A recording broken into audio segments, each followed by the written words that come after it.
The mining survey ship Prometheus drifted through the asteroid belt of the Kepler 442 system, its sensors scanning for rare Earth deposits. Captain Sarah Chen sat in her command chair, watching the endless stream of data flow across her screens. It was supposed to be a routine 3-month survey mission, the kind that paid well but bored crews to tears. "Captain, I'm picking up something unusual on the surface of asteroid KP442 Delta," called out Lieutenant Marcus Rodriguez from his sensor station. "It's not mineral signatures. Looks like organic matter?" Chen frowned. Organic matter in the vacuum of space was rare, and usually meant only one thing. "Life signs? Weak ones, ma'am. Very weak. Whatever it is down there, it's not doing well." Chief Science Officer Dr. Elena Vasquez leaned forward at her station.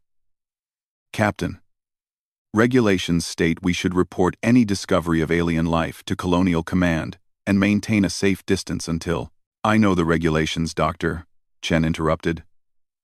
"But if something is dying down there, we might be its only chance. How long would it take for a Colonial Command response team to reach us?" 3 weeks minimum," Rodriguez answered grimly. Chen made her decision. "Plot a landing course. If there's a chance we can help, we're taking it." The Prometheus touched down on the asteroid's rocky surface an hour later. The away team consisted of Chen, Dr. Vasquez, Rodriguez, and Medical Officer Dr. James Park. Their EVA suits hummed quietly as they made their way across the barren landscape toward the source of the life signs. What they found made them stop in their tracks. Nestled in a shallow crater was a creature unlike anything in the colonial databases. It was massive, easily 4 meters long and 2 meters tall, covered in thick, dark fur that shimmered with an almost metallic sheen. Its body was bear-like, but more elongated, with 6 powerful limbs ending in clawed appendages. Most striking were its eyes. Large, intelligent, and filled with pain. The creature was clearly pregnant, her swollen belly rising and falling with labored breaths. Around her, 3 smaller versions of herself, obviously cubs, lay motionless on the cold rock. "My God, Doctor," Park whispered over the comm. "She's protecting them even in death." But as they approached, one of the cubs stirred weakly, letting out a pitiful whine that somehow transmitted through their suit radios as a low, mournful sound. "They're alive," Chen breathed. "Barely, but alive." "Doctor, can we move them to the ship?" Dr. Vasquez was already running her scanner over the creatures. "The cubs are severely malnourished and hypothermic, but stable. The mother—" She paused, her face grim behind her helmet visor. "She's dying, Captain. Massive internal trauma, possibly from giving birth in these conditions. I'm reading signs of severe stress and dehydration." Quote, "But can we save them? Maybe the cubs, the mother. I don't know. We'd need to get them to the ship's medical bay immediately." Chen looked at the pitiful scene before them. Every regulation in the book said they should observe from a distance, take readings, and wait for proper xenobiology teams. But regulations hadn't accounted for watching a mother slowly die while trying to protect her young. "Rodriguez, prep the cargo bay. Set up emergency life support. Park, what do you need to keep them stable during transport?" "Captain," Dr. Vasquez interjected, "we don't know anything about their biology. For all we know, our atmosphere could be toxic to them. We could kill them. Trying to help, then we figure it out." Chen replied firmly, "I won't leave them here to die when we might be able to help." The next few hours were a frantic effort to save the alien family. They managed to transport the mother and cubs to the ship's cargo bay, which they hastily converted into a makeshift medical facility. Dr. Park worked tirelessly, using every piece of equipment at his disposal to stabilize their vital signs. The cubs responded well to warmth and intravenous nutrition that Park had synthesized based on Dr. Vasquez's biological scans. They were young, probably equivalent to human 6-month-old babies, with the same helpless dependency but already showing signs of the intelligence that shone in their mother's eyes. The mother was a different story. She remained conscious but weak, her massive frame barely fitting in the cargo bay. Despite her condition, she watched every move the humans made with keen awareness, her head turning to track their movements around her cubs. "She doesn't trust us," Park observed as he checked the IV line connected to her foreleg. "Can't blame her. We're aliens to her too. But she's letting us help," Chen noted. "That says something about her intelligence." It was Dr. Vasquez who made the breakthrough. While analyzing tissue samples, she discovered something remarkable in the creature's DNA structure. "Captain, you need to see this," she called excitedly from her lab station. "These aren't just animals. The neural development in both the mother and cubs indicates sapience. They're as intelligent as we are, possibly more so." The implications hit the crew like a thunderbolt. They weren't just rescuing animals. They were saving people. Chen returned to the cargo bay with new eyes. The mother creature, for she was truly a person now, not just a beast. I watched her approach. On impulse, Chen removed her helmet and approached slowly, hands open and visible. "I'm sorry," she said quietly. "I'm sorry for what happened to you. I don't know who left you out there, but we're going to help." The creature's large eyes focused on Chen's face intently. Then, impossibly, she lifted one massive paw and gently placed it on Chen's outstretched hand. The touch was warm, careful, deliberate. "Captain," Rodriguez called from the bridge. "We've got company. 3 ships just dropped out of FTL. They're big." Chen quickly made her way to the bridge, where the main screen showed 3 massive vessels approaching their position.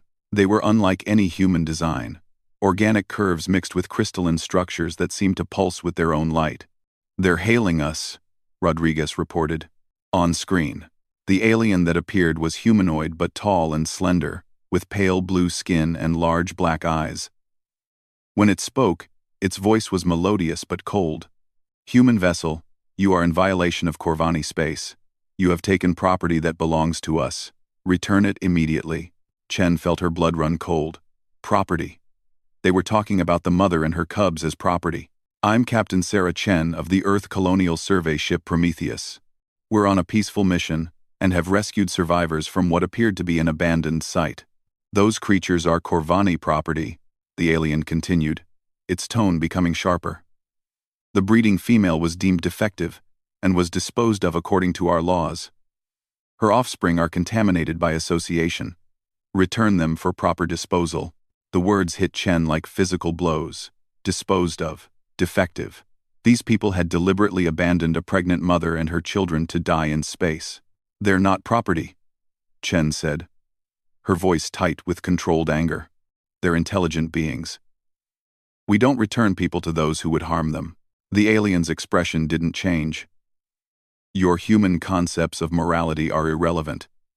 You have 1 hour to comply or face the consequences." The transmission ended, leaving the bridge in stunned silence. Dr. Park's voice came over the intercom, urgent and excited. "Captain, you need to get down here. She's trying to communicate." Chen rushed back to the cargo bay, where she found Dr. Park kneeling beside the mother creature. She had managed to lift herself partially upright, and with one clawed finger, she was scratching marks in the metal floor. "She started doing this right after those ships arrived," Park explained. "Look at the pattern." Chen studied the marks. They weren't random scratches. They formed clear symbols, repeated in sequence. It was writing. Dr. Vasquez arrived with her translation equipment. "I'm running it through the linguistic analysis program. Give me a moment." The computer chimed, and text appeared on the screen. "Please, protect my children. They will kill them. I am Zarahai of the Deep Mountains. My cubs are Kethra, Nalvan, and Sorinda. They are innocent." Chen felt tears in her eyes as she looked down at Zarahai. Despite everything she had endured, this mother's first concern was for her children. "We will," Chen promised, placing her hand gently on Zarahai's massive head. "I swear to you, we will protect them." Zarahai's eyes closed for a moment, and when they opened, there was peace in them. She continued scratching. "The Corvani breed us for war." for labor. We are their slaves. I was born free. Free, in the mountains of Corvani Prime. But they took me. Made me bear children for their armies. The story that emerged was heartbreaking. The Corvani had enslaved Zarahai's people, the Thrakmari, centuries ago. They bred them like livestock, using them as soldiers and laborers. Zarahai had been part of a failed escape attempt, and her punishment had been to be abandoned with her unborn cubs in space. But why call her defective? Dr. Vasquez asked, more scratching. I refused to let them take my cubs for military conditioning. I tried to protect them. That made me defective. Chen felt a cold rage building in her chest. The Corvani weren't just slavers. They were monsters who separated mothers from their children. Captain, Rodriguez called from the bridge. The Corvani ships are powering weapons. They're demanding an immediate response. Chen looked down at Zarahai and her cubs. The little ones had woken up and were nuzzling against their mother.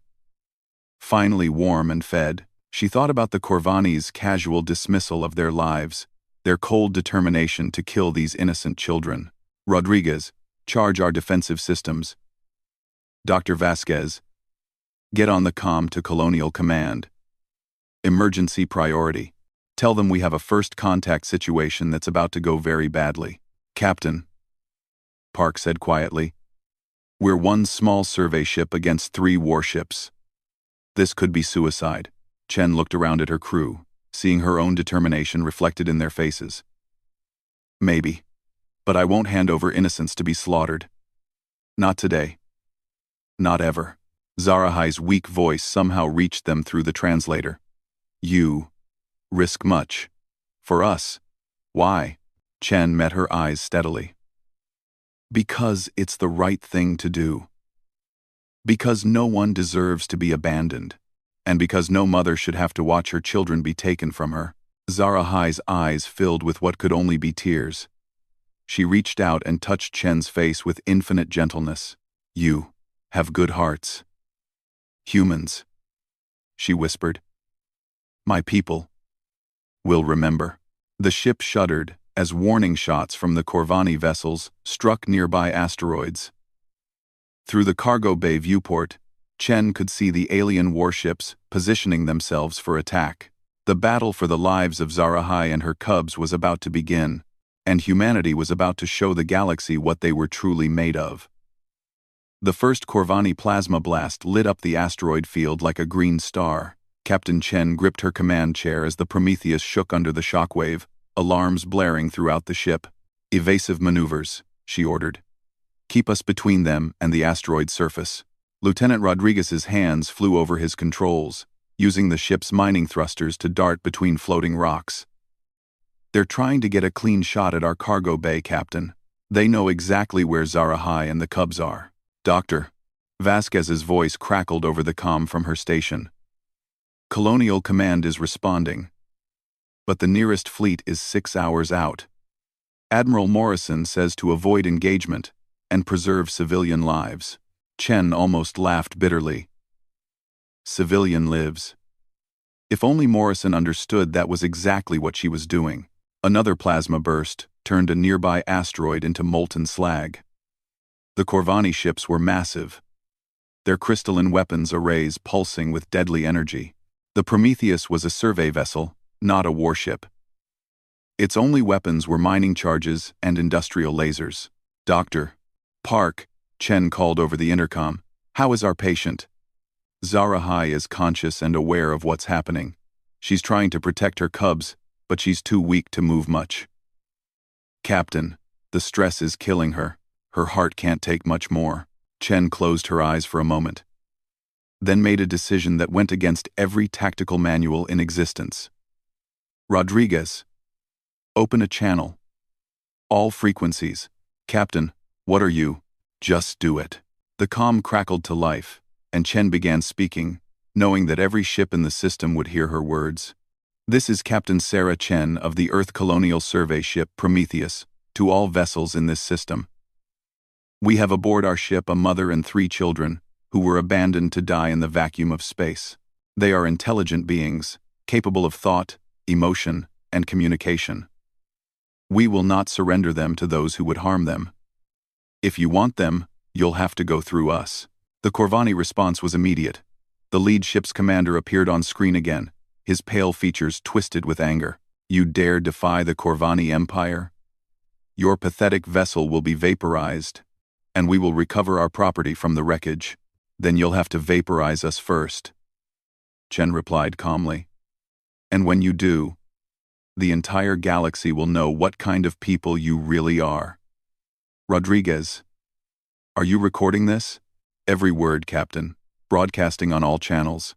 The Corvani commander's face darkened. You think your words matter?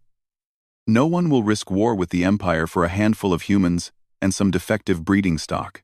That was when Dr. Vasquez made another breakthrough that changed everything. Captain, her voice rang out urgently from her lab station. I've been analyzing Zarahai's DNA further. She's not just intelligent. She's telepathic. Low level, but definite psionic abilities. And the Cubs, Captain, their potential is enormous. That's why the Corvani really want them back. Chen felt pieces clicking into place. It's not about property. It's about weapons. In the cargo bay, Zarahai had heard everything through the translation system. With tremendous effort, she pulled herself to the communication panel that Dr. Park had rigged up for her.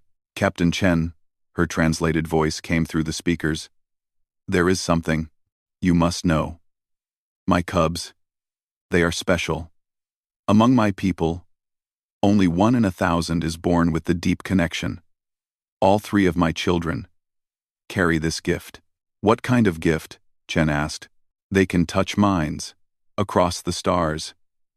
They can sense truth from lies, feel the pain of others, heal wounds with their thoughts. The Corvani, they would use this gift to enslave entire worlds. The implications hit Chen like a thunderbolt. The Corvani weren't just trying to recover escaped slaves. They were trying to retrieve 3 potential weapons of mass telepathic control. Bridge, Zarahai continued weakly. There are others. My people, scattered across the Empire. If my cubs lived free, if they grew strong, they could find them, free them. The Corvani know this. Through the viewport, Chen could see the 3 Corvani warships repositioning for a final attack. Their weapons were charging to full power, more than enough to obliterate the Prometheus in a single volley. Captain, Rodriguez reported grimly, they're going to fire everything they have in 30 seconds. Our shields won't hold. Chen was about to order a desperate final evasive maneuver when space around them suddenly lit up with new arrivals. Not 1 ship, not 2, but dozens of vessels dropped out of FTL in perfect formation. They were human, but not colonial fleet ships. These were independent traders, mining vessels, passenger liners, and cargo haulers. The everyday working ships that kept human space functioning. This is Captain Maria Santos of the freighter Iron Dream, came a voice over the comm. We heard your transmission, Prometheus. Nobody fights alone. Captain Jake Mueller of the mining ship Deep Digger here. We stand with you. Transport ship New Horizon reporting for duty. One by one, dozens of captains announced themselves.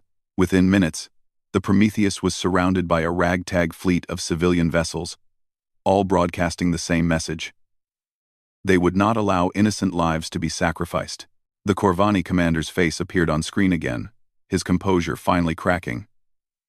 You bring civilians into a military engagement?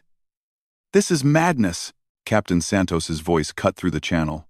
These aren't civilians, you alien scum.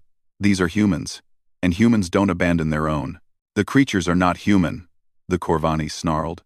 Maybe not, said Captain Mueller. But they're under human protection now. That makes them family. Chen felt her heart swell with pride as she watched the civilian fleet form protective formations around the Prometheus. Mining ships positioned their drilling rigs like weapons. Cargo vessels turned their massive hulls into shields, and passenger liners opened their hangar bays to launch service pods in support. But the Corvani had weapons that could destroy them all. As if reading her thoughts, Zarahai's voice came through the speakers again. Captain Chen, bring me to the bridge. There is one thing I can do. Against Dr. Park's medical advice, they carefully transported Zara High to the bridge in an emergency life support gurney. She was barely conscious, but her eyes were alert and determined. "The Corvani ships," she whispered. "I can feel the minds of my people, enslaved aboard them. In the engine rooms, the fighting pits, the breeding chambers. They are afraid. They know I am here." "What are you saying?" Chen asked gently. "I can reach them through the deep connection. Tell them the time of freedom has come. But I..." She paused. Her breathing labored. "I may not survive the effort." Chen knelt beside the gurney. "Zarahai, you don't have to. My cubs will live free," Zarahai interrupted with sudden strength. "That is worth any price." Before anyone could stop her, Zarahai closed her eyes and reached out with her mind.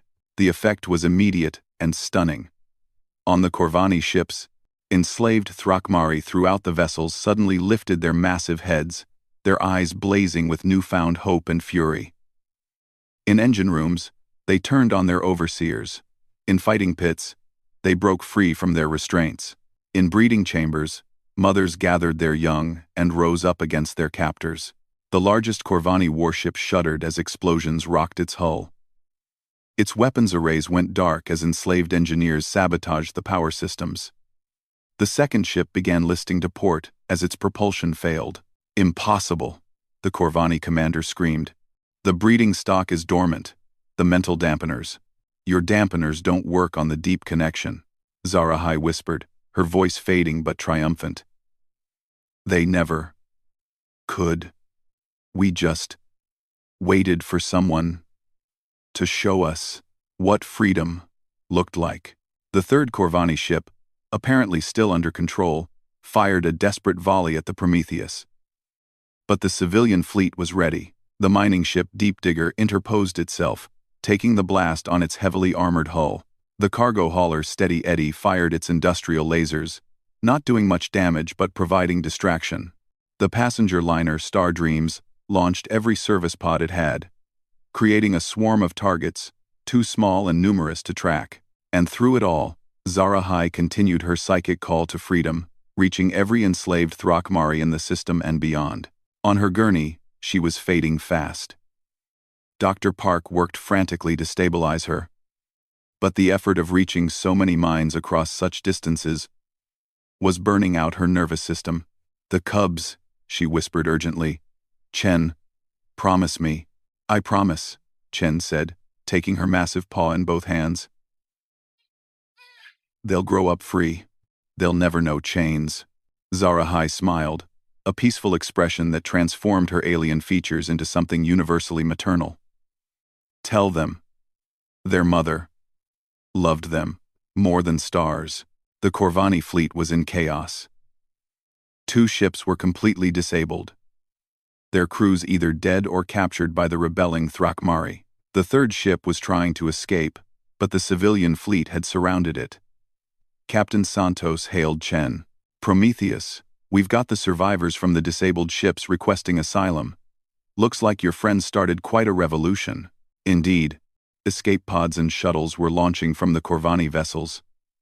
But they weren't carrying Corvani. Dozens of Thrakmari families, freed from slavery, were fleeing to the human ships. The humans opened their cargo bays and passenger compartments without hesitation, taking aboard the refugees. Dr. Vasquez reported from her station. "Captain, I'm detecting massive communications traffic throughout Corvani space. It's spreading. Every enslaved Thrakmari who received Zarahai's call is passing it on to others. This isn't just a local uprising, it's empire-wide." Zarahai had triggered a revolution that would span star systems, but the cost was devastating.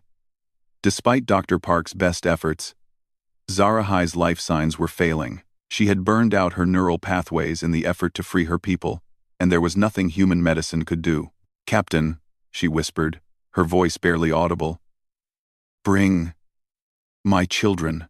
Chen personally carried each of the 3 cubs to their mother's side. Kethra, Nalvin, and Sorinda were now healthy and alert, their fur gleaming, and their eyes bright with intelligence. They seemed to sense what was happening. Nuzzling against their mother with soft whimpers, Zarahai managed to lift her head just enough to nuzzle each of her children in turn. Then she looked at Chen one last time. "Humans," she said, her voice filled with wonder. "You risk everything. For strangers. For those who cannot help you. This is new. In all the galaxy, I have never seen such hearts." "Rest now," Chen said softly. "Your children are safe. Your people are free. You did it. Zarahai, you saved them all." Zarahai's eyes closed, and for a moment, the bridge was perfectly silent, except for the quiet whimpering of 3 orphaned cubs who didn't yet understand they would never see their mother again. Then, space around them lit up with another arrival. But this time, it wasn't ships. It was a message, broadcast on every frequency, in every language known to the galactic community. Admiral Morrison's face appeared on screens throughout the system. "This is Admiral Sarah Morrison of the Earth Colonial Fleet, speaking on behalf of the human colonial government. As of this moment, the Earth colonies formally recognizes the Thrakmari as a sovereign people and places them under our protection. Any violence against Thrakmari individuals will be considered an act of war against humanity." The message was being repeated in dozens of languages, broadcast to every corner of known space. In one day, humanity had gone from unknown newcomers to galactic champions of freedom. The surviving Corvani commander's face appeared on screen one last time, his expression defeated and hollow. "You have doomed yourselves," he said bitterly. "The Empire will not forgive this. You have made enemies of forces you cannot comprehend." Captain Chen stood up, still holding one of Zarahai's cubs in her arms. "No," she replied firmly. "We've made friends of people who understand what freedom means. And there are more of them than there are of you." As the Corvani ship limped away into FTL, the human fleet began the massive task of caring for hundreds of newly freed refugees. Medical ships were called in, temporary shelters were established, and families were reunited after years or even decades of separation. But the revolution was just beginning. Across Corvani space, enslaved Thrakmari were rising up, inspired by the knowledge that somewhere in the galaxy, humans were willing to die for their freedom. The Corvani Empire, built on the backs of slave labor, was crumbling from within. 3 small cubs, orphaned but alive, would grow up knowing that their mother had not died in vain. They would learn to use their gifts, not for war, but for healing, and they would help build a new galaxy where no being was considered property. All because one human captain had refused to abandon those who needed help.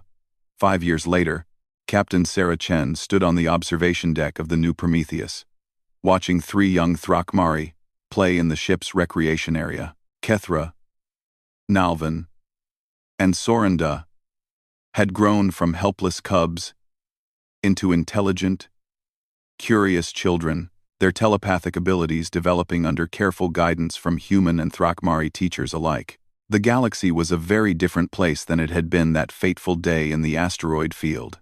"They're getting stronger every day," observed Dr. Elena Vasquez, now the director of interspecies medical research.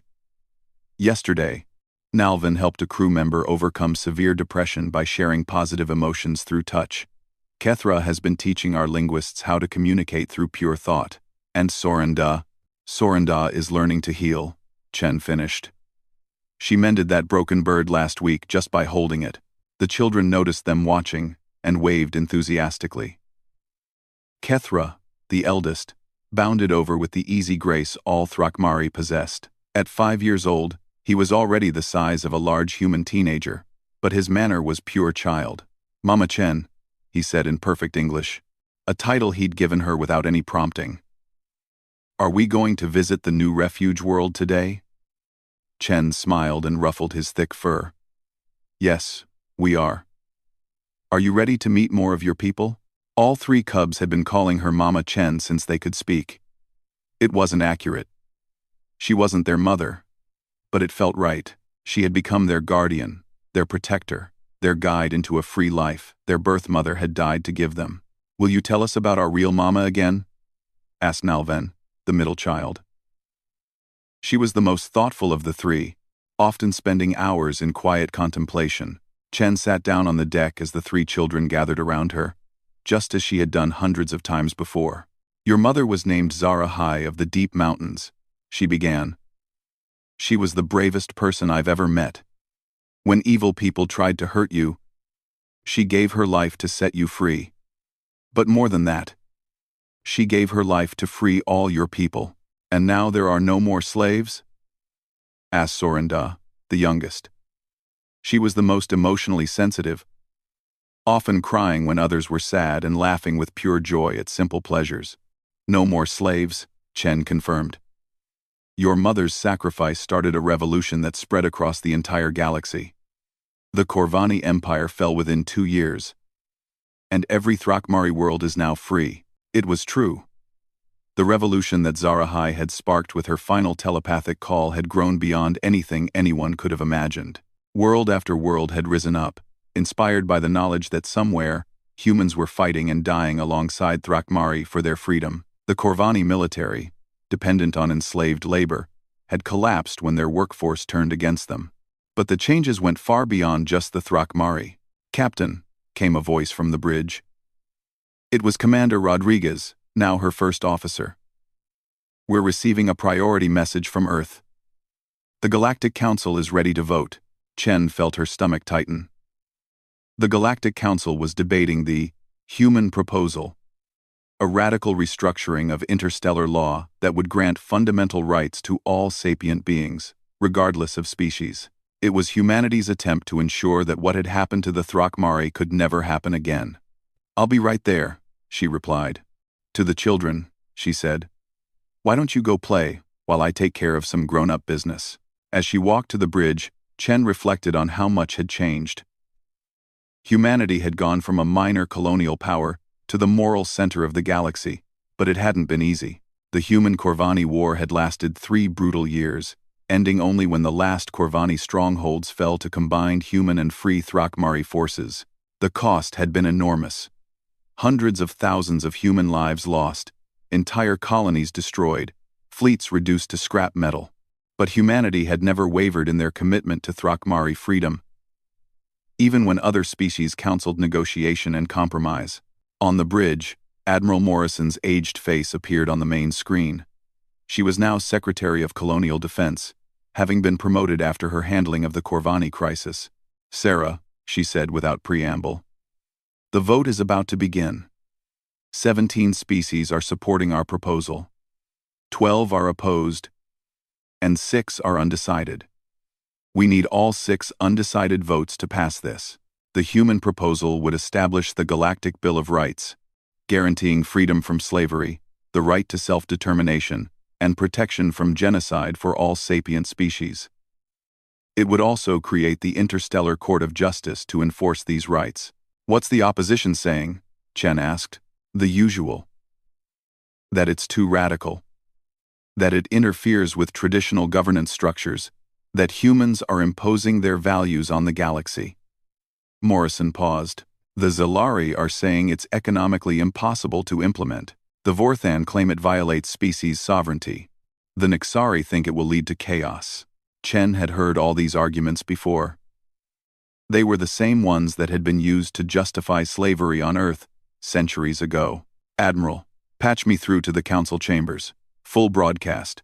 Morrison's eyebrows rose. "Sarah, you're not authorized to." "Then get me authorization. This is too important for protocol." Within minutes, Chen found herself addressing the assembled representatives of 47 galactic civilizations. The camera feed showed hundreds of beings in the vast chamber, some humanoid, others utterly alien, all listening as she spoke from the bridge of her ship. "Honored representatives," she began. 5 years ago, my crew discovered a dying mother and her children abandoned in space. We could have followed regulations, observed from a distance, and let them die while waiting for proper authorities. Instead, we chose to act." She gestured to a screen showing the 3 Thrakmari children playing happily in the ship's recreation area. These children are alive today because we believe that sapient life has inherent worth, regardless of species or origin.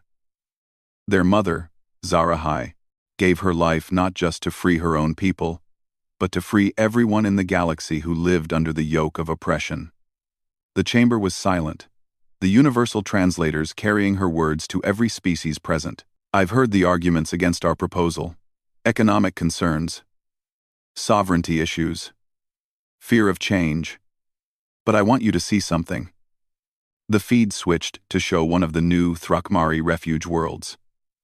Former slaves, now free, had built beautiful cities that blended with the natural landscape. Thrakmari artists were creating sculptures that moved viewers to tears across species lines. Their healers were working with beings from dozens of worlds, using their telepathic gifts to mend not just bodies, but spirits.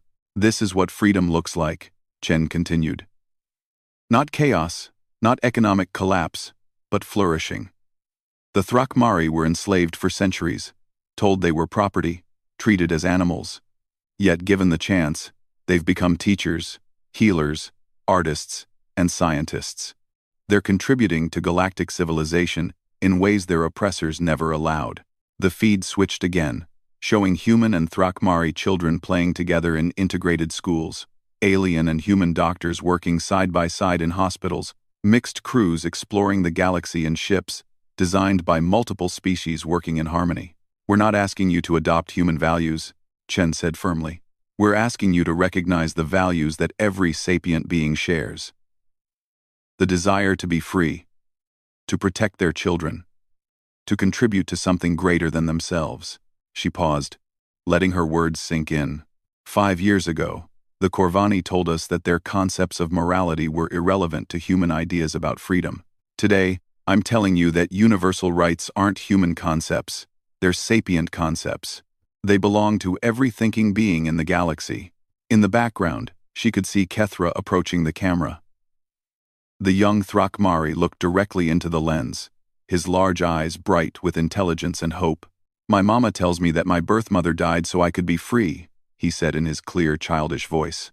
But she also died so everyone could be free. I don't want any other children to lose their mamas because bad people think they own them.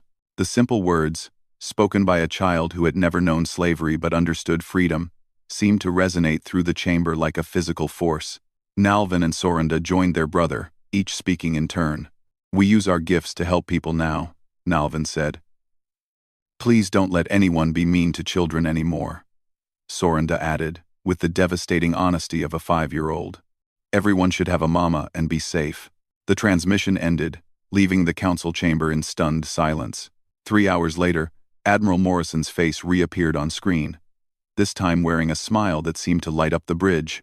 Unanimous, she said simply. All 47 species voted to ratify the Galactic Bill of Rights. Even the Corvani remnant government voted in favor. Though I suspect they didn't have much choice. Chen felt tears streaming down her face as cheers erupted from her crew. They had done it. They had fundamentally changed how the galaxy viewed sapient rights. But the celebration was interrupted by an urgent communication from Dr. Park, who was now working at the new Institute for Interspecies Medicine on Earth.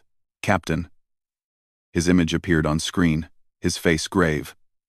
We've discovered something about the Cub's abilities that you need to know. The telepathic gifts aren't just rare among Thrakmari, they're evolutionary. Each generation is more powerful than the last. What does that mean? Chen asked. It means Kethra, Nalvin, and Sorinda aren't just powerful telepaths. They're potentially the most powerful beings the galaxy has ever seen. Their children will be even stronger. And their children's children. The implications were staggering. The 3 cubs weren't just survivors of slavery. They were the founders of a new evolutionary line that could reshape galactic civilization.